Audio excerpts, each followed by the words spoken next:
بسم اللہ الرحمن الرحیم ان اللہ و ملائکتہ یصلون علی النبی یا ایھا الذین آمنوا صلوا علیہ وسلموا تسلیما۔ مل کے پڑھیے الصلاۃ والسلام علیک یا سیدی یا رسول اللہ وعلی آلک و اصحابک یا سیدی یا خاتم الانبیاء والمرسلین۔ معزز سامعین اکرام، آج سورہ البقرہ کی آیت نمبر 40 سے لے کر 43 تک کی آیات کی تفسیر آپ کی خدمت میں عرض کروں گا۔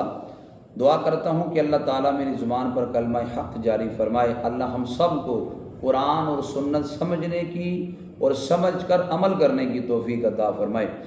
اللہ جل مجد الکریم نے اپنی لاریب کتاب میں ارشاد فرمایا، یا بنی اسرائیل، اے بنی اسرائیل، اذکروا نعمتی اللتی، میری اس نعمت کو یاد کرو، انعمت علیکم، جو میں نے تم پر کی، وَأَوْفُوا بِعَهْدِي، تم میرا وعدہ پورا کرو۔ اللہ کا پیار دیکھیں، اللہ کی اپنے بندوں سے محبت کو دیکھیں۔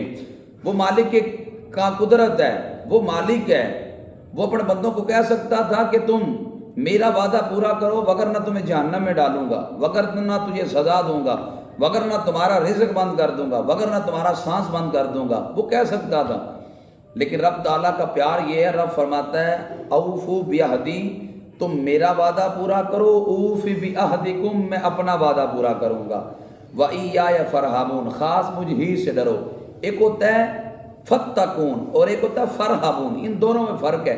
فَاتَّقُونَ کا مطلب ہے ڈر جانا، فَارْهَبُونَ کا مطلب ہے ڈر کر سیدھے راستے پہ آ جانا۔ تو اللہ کہتا ہے صرف ڈرنا ہی نہیں ہے بلکہ ڈر کر سیدھے راستے پہ بھی تم نے آ جانا ہے۔ یہاں پہ آپ نے غور کیا ہوگا، یہاں پہ لفظ آیا اے بنی اسرائیل۔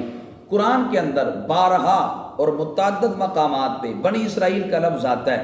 بنی اسرائیل سے کون لوگ مراد ہیں اور قرآن مقدس سے یہاں پہ مخاطب کون لوگ ہوتے ہیں، ہم اس کی تفسیر اور اس کی تاریخ کو معلوم کرنا چاہتے ہیں اور اس کو ہم بتانا چاہتے ہیں تاکہ یہ حقیقت ہمیشہ کے لیے آشکار ہو جائے کہ آخر بنی اسرائیل کا خطاب کن لوگوں کو دیا گیا اور اس سے مراد کون سی قومیں ہیں۔ اچھا، یہ لقب جو اسرائیل ہے، یہ لقب حضرت یعقوب علیہ السلام کا ہے، جو حضرت اسحاق علیہ السلام کے بیٹے ہیں۔ یہ حضرت یعقوب علیہ السلام کا لقب ہے۔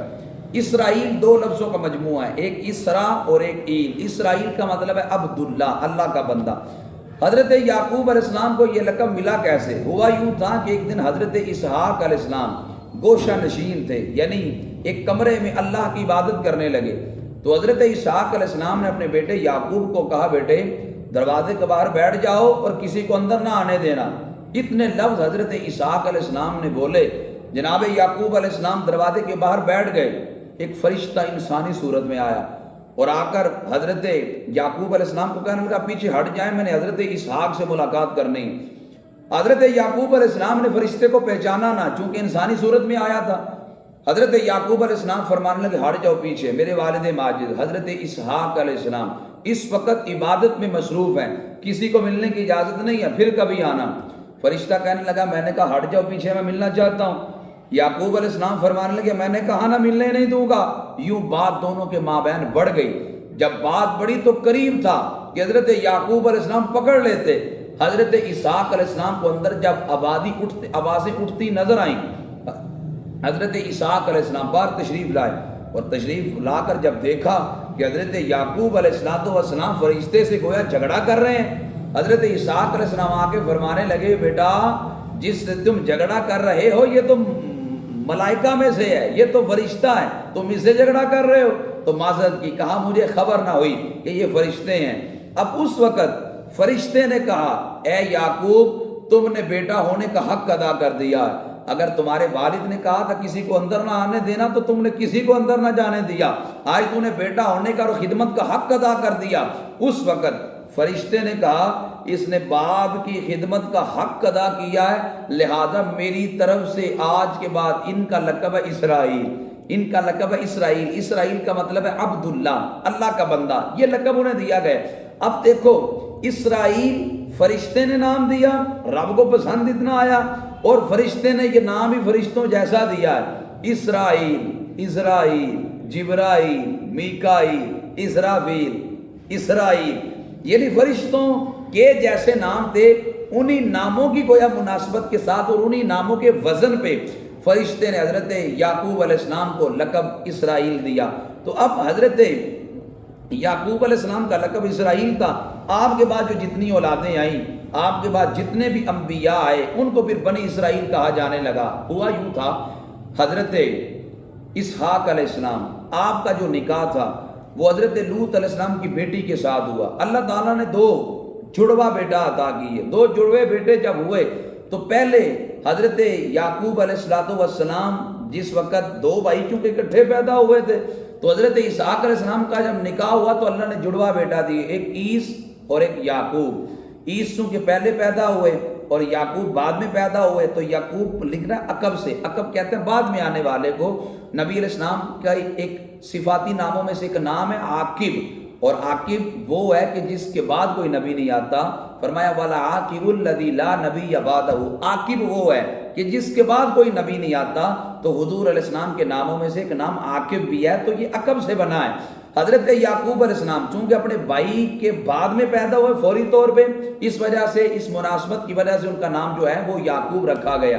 حضرت اسحاق علیہ السلام نے جب دیکھا کہ اب میں بڑھاپے میں آ چکا ہوں، زندگی کے ظاہری دن تھوڑے رہ چکے ہیں، آپ نے چاہا کہ میں اپنے بیٹے کے لیے نبوت کی اور بادشاہت کی دعا کر دوں۔ تقسیم یوں کیا، حضرت یعقوب علیہ السلام کے لیے نبوت کی دعا کر دی اور اپنے بیٹے عیس کے لیے بادشاہت کی دعا کر دی۔ یہ جو آج روم ملک کا بعد ہوا، اصل میں یہ روم ملک کی بنیاد ہی جا کر عیس نے رکھی تھی، اور بلکہ مورخین تو لکھتے ہیں روم عیس کے بیٹے کا نام تھا، اسی کی مناسبت سے وہ جناب وہ ملک کی بنیاد رکھی، اور آگے پھر لوگوں کا اتنا ہجوم بڑھ گیا اور اتنی کثرت لوگوں کی ہو گئی۔ حضرت اسحاق علیہ السلام آپ کے یہ 2 بیٹے تھے جو جڑوا پیدا ہوئے۔ عیس کے حق میں بادشاہت کی آپ نے دعا کر دی، یعقوب علیہ السلام کے حق میں سلطنت اور نبوت کی دعا کر دی۔ اللہ ان کی نسل میں انبیاء کو پیدا فرما۔ حضرت یعقوب علیہ السلام کے ہاں ظاہراً غربت تھی۔ آپ کی والدہ ماجدہ فرمانے لگی بیٹا یعقوب تو اپنے ماموں کے ہاں چلا جا، وہاں پہ جائے گا تو اللہ تعالیٰ تیرے لیے کوئی بہتر اسباب پیدا کر دے گا۔ حضرت یعقوب علیہ السلام اپنے ماموں لایان کے ہاں چلے گئے، وہاں پہ جا کے رہنے لگے۔ کچھ دنوں کے بعد حضرت یعقوب علیہ السلام کے سکے ماموں حضرت لایان نے اپنی بیٹی کا نکاح حضرت یعقوب علیہ السلام سے کر دیا۔ کچھ عرصہ کے بعد حضرت یعقوب علیہ السلام کی زوجہ کا انتقال ہو گیا۔ آپ کے ماموں لایان نے اپنی دوسری بیٹی کا نکاح حضرت یعقوب علیہ السلام سے کر دیا۔ کچھ عرصہ کے بعد حضرت یعقوب علیہ السلام کی دوسری زوجہ کا بھی انتقال ہو گیا۔ آپ کے ماموں لایان نے اپنی تیسری بیٹی کا نکاح کر دیا۔ کچھ مدت کے بعد حضرت یعقوب علیہ السلام کی تیسری زوجہ کا بھی انتقال ہو گیا۔ آپ کے ماموں لایان نے اپنی چوتھی بیٹی کا نکاح حضرت یعقوب علیہ السلام سے کر دیا، اور اس کا نام تھا راحیل۔ یہی حضرت یوسف علیہ السلام کی والدہ ہیں۔ اور حضرت یوسف علیہ السلام کے دوسرے بھائی حضرت بنیامین جب پیدا ہوئے، تو حضرت بنیامین جب پیدا ہوئے تو حضرت یوسف علیہ السلام کی والدہ کا بھی انتقال ہو گیا۔ پھر آپ کے حضرت یعقوب علیہ السلام کے ماموں لایان نے اپنی 5ویں بیٹی کا نکاح بھی حضرت یعقوب علیہ السلام سے کر دیا۔ جب آپ کے ماموں لایان نے اپنی چوتھی بیٹی کا نکاح حضرت راحیل کا جناب یعقوب علیہ السلام سے کیا، اس وقت یوسف علیہ السلام پیدا ہوئے۔ اس وقت آپ کے والد ماجد جناب یعقوب علیہ السلام کی عمر مبارک 40 سال ہو چکی تھی۔ رب تعالیٰ نے کہا نبوت کا اعلان فرمائے اور اپنے اصل وطن کنعان کے اندر آج جا کر اللہ کی توحید کا لوگوں کو درس دیں، اپنی رسالت کا اعلان کریں۔ حضرت یعقوب علیہ السلام نے اپنے ماموں کو خبر دی کہ رب تعالیٰ نے مجھے نبوت عطا فرمائی اور اس نبوت کے اعلان اور اظہار کا مجھے حکم دیا۔ آپ کے ماموں بڑے راضی ہوئے اور کہا رب کا حکم یہ ہے کہ اپنے اصل علاقے میں جا کے دین کی تبلیغ کا سلسلہ شروع کریں۔ تو جب اجازت مانگی تو آپ کے ماموں کہنے لگے جو میری بیٹیاں تھیں میں نے آپ کے نکاح میں دے دی، اب میرے پاس بچہ کچھ نہیں، بوڑھا ہو چکا ہوں، اب موت کے فرشتے کا انتظار ہے، کب وہ آ جائے تو میں دنیا سے چلا جاؤں، اتنی جائیداد اتنی بڑی دولت یہ میں نے کیا کرنی ہے۔ حضرت یعقوب علیہ السلام کو ان کے ماموں نے 100 بکری بطور تحفہ دی، 500 بیل بطور تحفہ دیا، 500 اونٹ بطور تحفہ دیے، 500 خچر بطور تحفہ دیے، کئی لونڈیاں کئی غلام تحفے میں دے دیے۔ جب وہ چلنے لگے گویا یہ ایک پورا قافلہ حضرت یعقوب علیہ السلام کے ساتھ جب کنعان میں پہنچا تو راستے میں عیس اپنے بھائی سے ملاقات ہو گئی۔ تو اس نے کہا اللہ نے آپ کو نبوت عطا فرمائی، نبوت آپ کی نسل میں بھی چلے گی، تو لہٰذا آپ دعا کریں کہ اللہ تعالیٰ میری نسل میں کوئی نبی پیدا کر دے، کوئی ایسے نیکوکار شخص پیدا کر دے۔ کہا دعا کی، اور فرمایا تمہاری نسل میں ایوب علیہ السلام اور تمہاری نسل میں ذوالقرنین جیسے لوگ پیدا ہوں گے۔ حضرت یعقوب علیہ السلام وہاں پہ چلے گئے اور وہاں پہ جا کر آپ نے پھر تبلیغ کا سلسلہ شروع کر دیا۔ تو اب اللہ تعالیٰ نے حضرت یعقوب علیہ السلام کو 12 بیٹے عطا فرمائے۔ اب ان بیٹوں کی جو اولادیں تھیں، ان بیٹوں کی اولادوں کو آگے اسباط کہا جانے لگا۔ قرآن میں لفظ آتا نا اسباط کا، یہ اصل میں حضرت یعقوب علیہ السلام کے جو آگے بیٹے تھے، ان بیٹوں سے آگے نسلیں چلی، خاندان چلے، ان سے پھر انبیاء آئے۔ اللہ تعالیٰ نے پھر ان کو بنی اسرائیل کے نام سے یاد کیا۔ اگر آپ توجہ کریں، حضرت ابراہیم علیہ السلام کے 2 بیٹے ہیں، یہاں پہ حضرت ابراہیم علیہ السلام، دائیں جانب حضرت اسماعیل علیہ السلام، اور ادھر حضرت اسحاق علیہ السلام۔ حضرت اسحاق علیہ السلام کے جو بیٹے ہیں وہ حضرت یعقوب، اسحاق علیہ السلام کے بیٹے یعقوب علیہ السلام ہیں، حضرت یعقوب علیہ السلام کے بیٹے پھر یوسف علیہ السلام، یوں سارے انبیاء حضرت موسیٰ علیہ السلام اور عیسیٰ علیہ السلام تک سارے انبیاء بنی اسرائیل سے آئے۔ ادھر حضرت اسماعیل علیہ السلام کے بعد کوئی نبی نہیں ہے، آخر پہ نبی آخر الزماں صلی اللہ علیہ وسلم بنی اسماعیل سے تشریف لائے، اور گویا ہم بنی اسماعیل میں سے ہیں تو بنی اسرائیل سے دیگر انبیاء علیہ السلام تشریف لائے۔ اور یوں یہ بنی اسرائیل کا جو لقب ہے یہ قرآن میں اس کا ذکر کیا گیا۔ تو رب فرماتا ہے وَآمِنُوا، تم ایمان لاؤ، بما انزلت، جو میں نے اتارا ہے، مصدقا لما معکم، جو تصدیق کرتا ہے اس کی جو تمہارے پاس ہے، ولا تکونوا اول کافر بہ، اور سب سے پہلے انکار کرنے والے نہ بن جاؤ۔ اس کا یہ مطلب نہیں کہ بعد میں انکار کر دو نبی کا، کتاب کا، تو مسئلہ نہیں ہے، پہلے انکار نہ کرو، بلکہ فرمایا انکار تو بعد میں بھی کرنا جرم ہے، لیکن پہلے انکار کرنا زیادہ جرم ہے۔ اگر باپ شریعت کا انکار خدا نہ خواستہ کر دے تو بیٹا باپ کی ڈگر پہ چلے گا، اسی طریقے پہ چلے گا۔ اس وجہ سے فرمایا تم دھورے مجرم نہ بن جاؤ کہ تم اگر گمراہی کے راستے کا انتخاب کرو گے تو تمہاری نسل بھی اسی راستے پہ چلے گی، گویا تم دھورے مجرم بن جاؤ گے۔ اس وجہ سے فرمایا سب سے پہلے انکار کرنے والے نہ بنو، ولا تشتروا بآیاتی ثمنا قلیلا، اور رب کہتے ہیں میری آیتوں کو تھوڑے دام نہ بیچو۔ اس کا یہ مطلب نہیں کہ زیادہ قیمت اگر آیتوں کے مقابلے میں ملے تو بیچ دو، بلکہ فرمایا قرآن کے ایک حرف کے مقابلے میں ساری دنیا بھی آ جائے تو تھوڑی ہے، اس لیے فرمایا کہ تم میری آیتوں کو تھوڑے دام نہ بیچو۔ یہود کا رویہ یہ تھا کہ وہ تورات کے اندر موجود نبی علیہ السلام کی صفات کو لوگوں سے چند ٹکے لے کر بدل ڈالتے تھے۔ رب کہتے ہیں میری آیتوں کو تھوڑے دام نہ بیچو، وَإِيَّايَ فَاتَّقُونِ، خاص مجھ ہی سے ڈرو، وَلَا تَلْبِسُوا الْحَقَّ بِالْبَاطِلِ، حق کو باطل سے نہ ملاؤ، حق کو الگ رکھو، باطل کو الگ، حق کو باطل سے نہ ملاؤ۔ یہود کرتے یہ تھے کہ جو یہودیوں میں ان پڑھ لوگ تھے ان کے لیے وہ کہتے تھے کہ نبی آخر الزماں کی صفات تو رات میں ہے ہی نہیں، سرے سے انکار کر دیتے تھے، اور جو پڑھے لکھے ان کے لوگ ہوتے تھے انہیں کہتے تھے صفات ہیں لیکن معاذ اس نبی کی نہیں ہے۔ تو اللہ دونوں کی مذمت کرتا ہے، فرمایا نہ تو حق کو باطل سے ملاؤ، کہ جو پڑھے لکھے ہیں ان کے لیے تم حق اور باطل کو جمع کر دیتے ہو، اور فرمایا حق کو چھپاؤ بھی نہ، جو ان پڑھ ہیں ان کے لیے تم حق چھپا ہی جاتے ہو۔ فرمایا نہ تو حق کو باطل سے ملاؤ نہ حق کو چھپاؤ۔